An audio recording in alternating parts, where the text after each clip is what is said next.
Saludos mis queridos amigos y hermanos del mundo hispanoparlante. Les habla Carlos de Aponte de la Continuación de la Iglesia de Dios.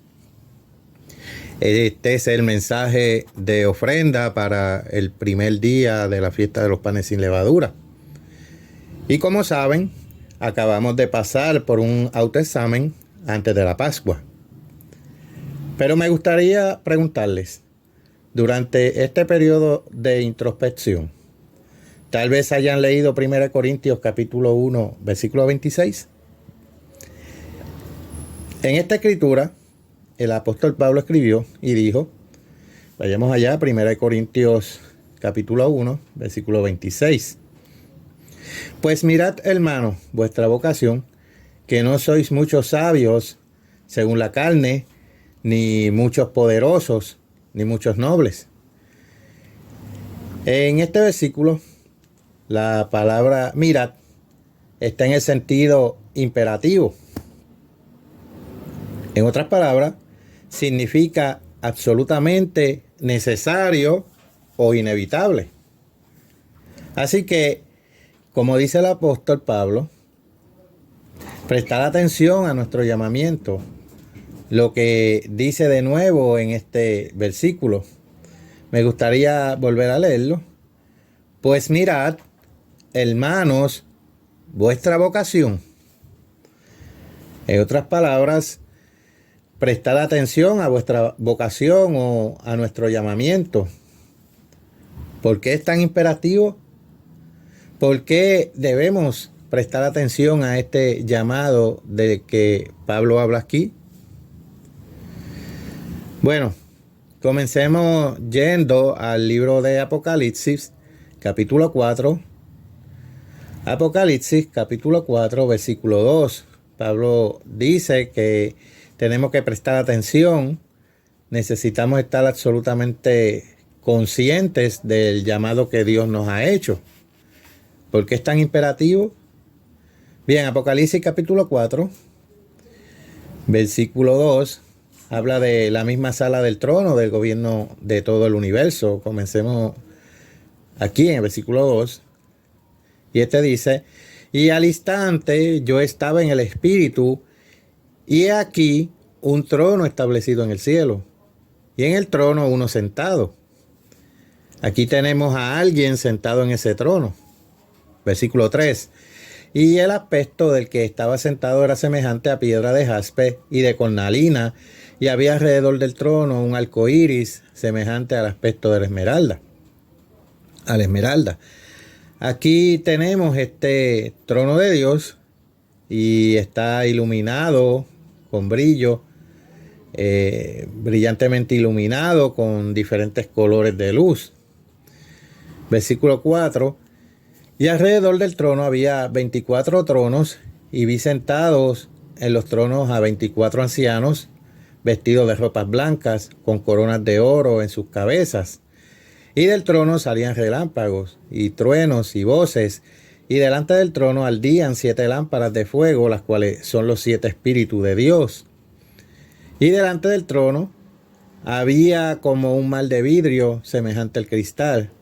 Y junto al trono y alrededor del trono 4 seres vivientes llenos de ojos delante y detrás.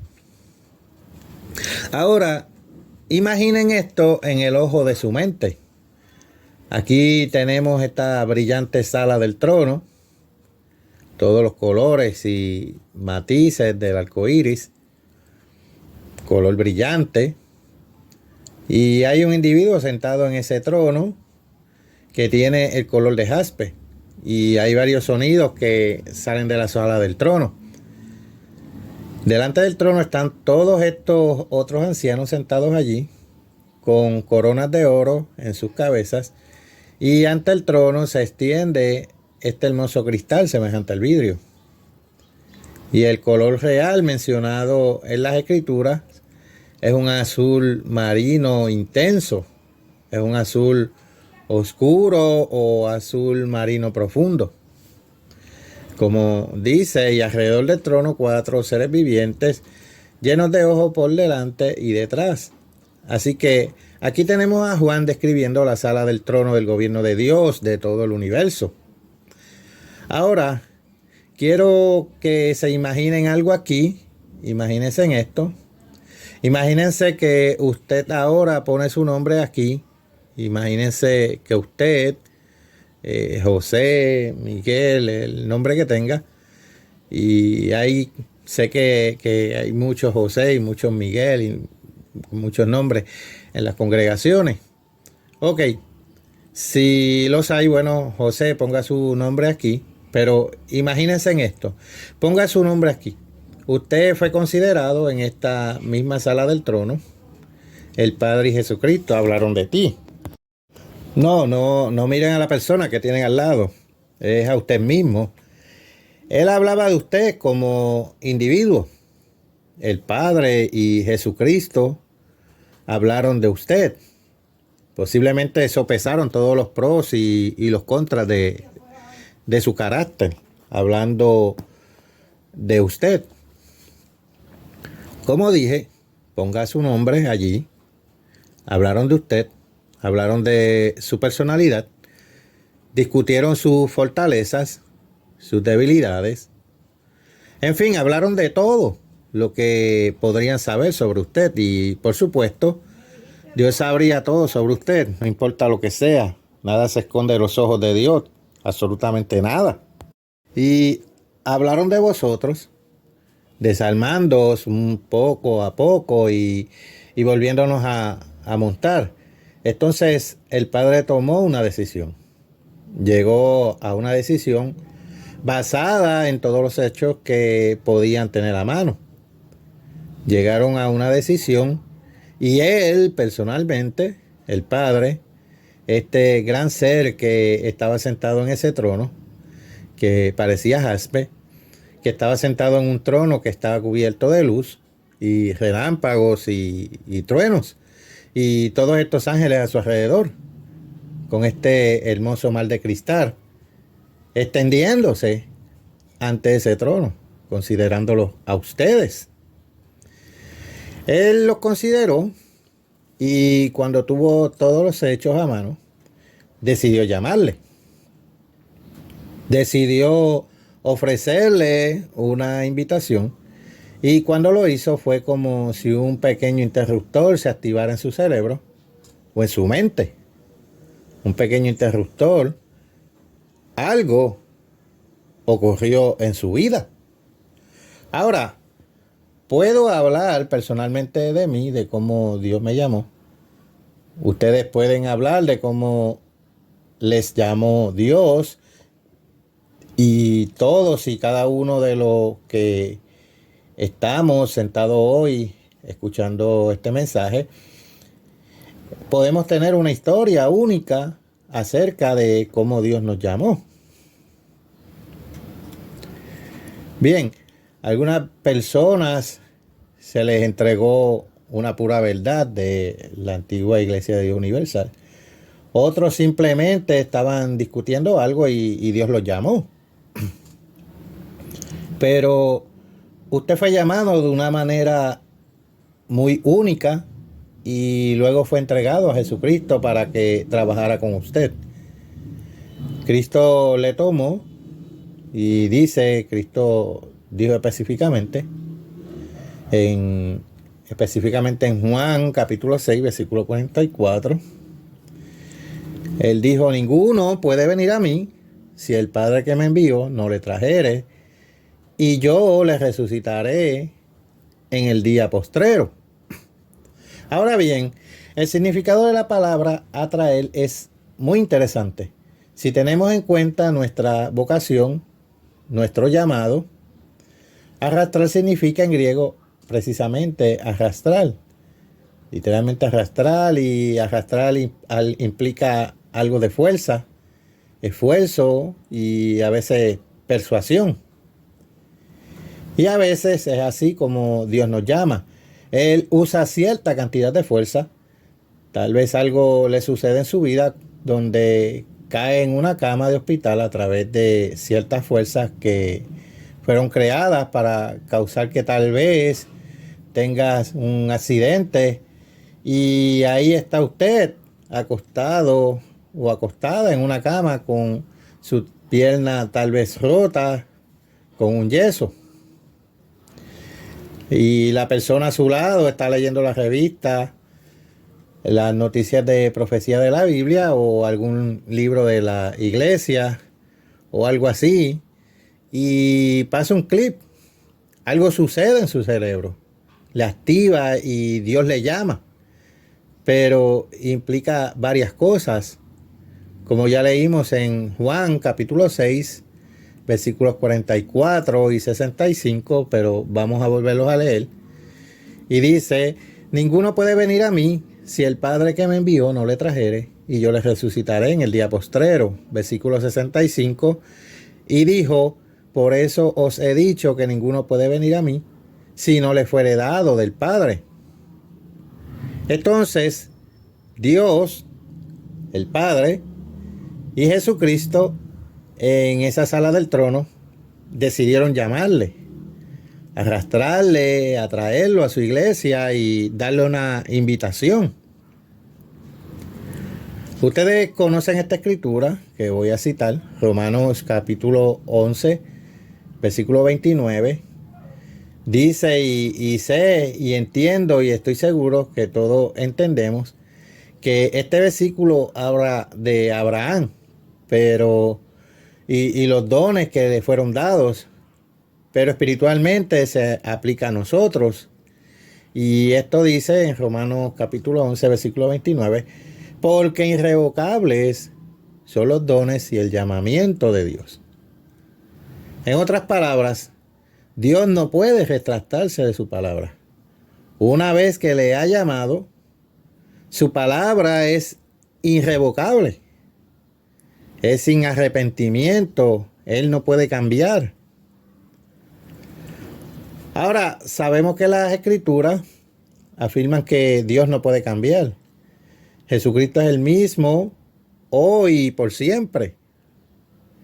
Ese es Dios y Él nos ha llamado y Él no cambiará en esa decisión. Somos ustedes y yo y quienes tomamos la decisión de cambiar. Entonces, así como Dios no se retractaría de su palabra con Abraham, tampoco lo haría con nosotros.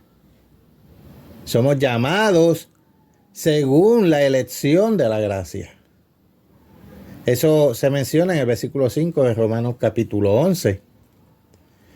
Quiero aprovechar, recomendar a aquellos que están viendo este sermón y no son bautizados, nuestros libros totalmente libres de costo en nuestro sitio web www.cdlidd.es,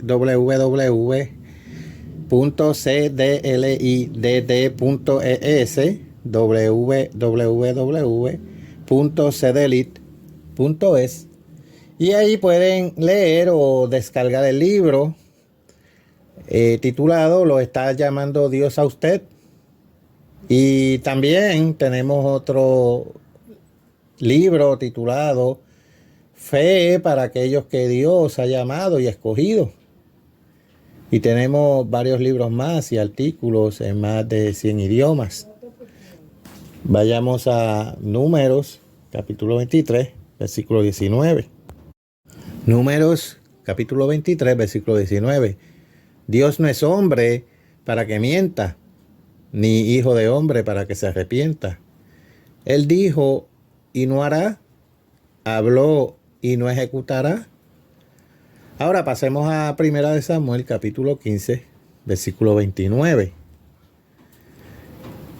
Y dice, además, el que es la gloria de Israel no mentirá, ni se arrepentirá, porque no es hombre para que se arrepienta. Dios no puede mentir, hermanos. Una vez que Él ha tomado la decisión de llamarlo, de llamarnos, esa decisión es inmutable. Solo ustedes y yo podemos cambiar eso. Dios no se retractará de su palabra. La palabra llamamiento en Romanos capítulo 11 versículo 29 es la palabra griega kalaisis, que es una invitación. En otras palabras, el llamado de Dios es una invitación del Padre. Ahora vayamos a Mateo capítulo 22 y leamos acerca de esta invitación que Dios nos ha dado. Mateo capítulo 22. Recuerden que Dios nos ha llamado. Ellos decidieron en esa sala del trono llamarnos a todos y cada uno de nosotros y darnos una increíble oportunidad de ser parte de este tiempo final y gran obra de Dios. Comencemos en el versículo 2. El reino de los cielos es semejante a un rey que hizo fiesta de bodas a su hijo. Aquí Dios el Padre es el rey que organizó una boda para su hijo Jesucristo. Versículo 3. Y envió a sus siervos a llamar a los convidados a las bodas, mas estos no quisieron venir. Volvió a enviar otros siervos, diciendo: decid a los convidados, he aquí he preparado mi comida, mis toros y animales engordados que han sido muertos, y todo está dispuesto, venid a las bodas. Dios el Padre nos invitó a una cena de bodas con su Hijo Jesucristo. Vamos a ser la novia de Jesucristo y esa invitación se dirigió a nosotros. Ahora saltemos al versículo 8. Entonces dijo a sus siervos: las bodas a la verdad están preparadas, mas los que fueron convidados no eran dignos. Id pues a la salida de los caminos y llamad a las bodas a cuantos halléis. Y saliendo los siervos por los caminos, juntaron a todos los que se hallaron, juntamente malos y buenos, y las bodas fueron llenas de convidados. Y entró el rey para ver a los convidados, y vi allí un hombre que no estaba vestido de boda. Un vestido de boda, y es tan fácil para nosotros ponernos la ropa equivocada, y espiritualmente podemos hacer eso. Podemos ponernos algo que no es adecuado ante Dios. Dios nos llamó en 1 Corintios capítulo 1 versículo 26 y se trata de ser parte de una cena de bodas. Se trata de ser parte de una gran obra. Tenemos que crecer y cambiar y desarrollarnos para que podamos ser parte de la boda del tiempo del fin de Jesucristo cuando Él regrese. Y entonces gobernar el universo entero como su novia. Pero tenemos que tener puesto el vestido correcto. Vayamos al libro de Apocalipsis, capítulo 19. Apocalipsis, capítulo 19 y versículo 8. Y noten lo siguiente. Y a ella, o sea, es decir, a la novia, se le ha concedido que se vista de lino fino, limpio y resplandeciente, porque el lino fino es las acciones justas de los santos. Los actos justos, las acciones justas específicas en los que tenemos que participar, actos que hacemos y promovemos en nuestras vidas, que nos ayudan a cumplir con la responsabilidad que Dios nos ha dado. Actos en los que tenemos que participar activamente en esta gran obra de Dios, la cual, esta obra, hermanos, está en el negocio de crear seres Dios. En eso estamos involucrados. Y esta obra de Dios se está expandiendo por todo el mundo. Y Dios nos ha dado a ustedes y a mí la oportunidad de usar una vestidura que es justa. Y esa vestidura justa son los actos de los santos, las acciones de los santos. ¿Cómo actuamos ustedes y yo? Específicamente en esta época del año, ¿cómo podemos participar en actuar rectamente? Bueno, una de las maneras en que podemos actuar con rectitud es hoy, en este día. 7 veces en un año, Dios nos da la oportunidad de mostrar nuestras obras justas Y una manera de hacer esto se explica en Deuteronomio capítulo 16, versículo 16. Vayamos allá, por favor. 3 veces cada año aparecerá todo varón tuyo delante del Eterno tu Dios, en el lugar que él escogiere. Y Dios ha escogido este lugar y nosotros estamos sentados aquí hoy celebrando su fiesta de los panes sin levadura. Continuando leyendo, en la fiesta solemne de los panes sin levadura y en la fiesta solemne de las semanas y en la fiesta solemne de los tabernáculos. Y ninguno se presentará delante del Eterno con las manos vacías. Cada uno con la ofrenda de su mano, conforme a la bendición que el Eterno tu Dios te hubiere dado. Dios nos ha dado una tremenda bendición, hermano. De usted, de su nombre, se habló específicamente en la sala del trono del gobierno de Dios de todo este universo. Dios habló de usted con Jesucristo. Ellos decidieron llamarle para darle la oportunidad de llevar una vestidura que representa las acciones justas de los santos. Hoy ustedes tienen la oportunidad, incluyéndome a mí, de actuar dando una ofrenda. Hoy tienen la oportunidad de presentarse ante Dios y mostrarle a Dios cuánto aprecias el tiempo que Él y Jesucristo dedicaron a hablar con ustedes y decidiendo darle esta maravillosa vestidura de justicia que representa actos de justicia. Hermanos, ustedes se están entrenando para ser la novia de Cristo. Pónganse esta vestidura de justicia y muéstrenle a nuestro Padre su voluntad de dar a su obra a través de estos actos de justicia. Les habló Carlos D. Aponte de la continuación de la Iglesia de Dios. Hasta la próxima, mis queridos amigos y hermanos.